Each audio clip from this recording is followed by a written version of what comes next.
नमस्कार, आप देख रहे हैं राष्ट्र की आवाज। मैं हूं आपके साथ आशीष भाटिया।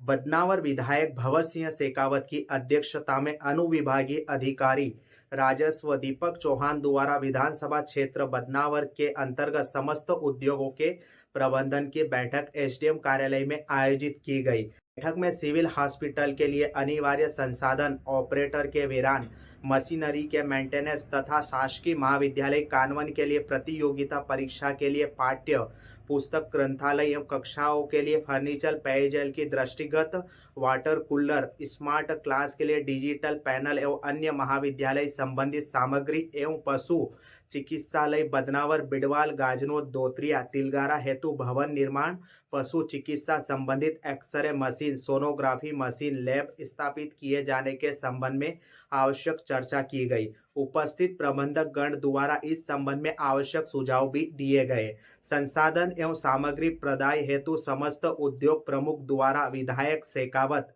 एवं अनुविभागीय अधिकारी राजस्व बदनावर को आश्वस्त किया गया। इस अवसर पर कश्यप स्वीटर्न, ओएसिस डिस्लरीज आदि के प्रबंधक तथा शासकीय चिकित्सालय से मालव राजपुरोहित आदि उपस्थित थे।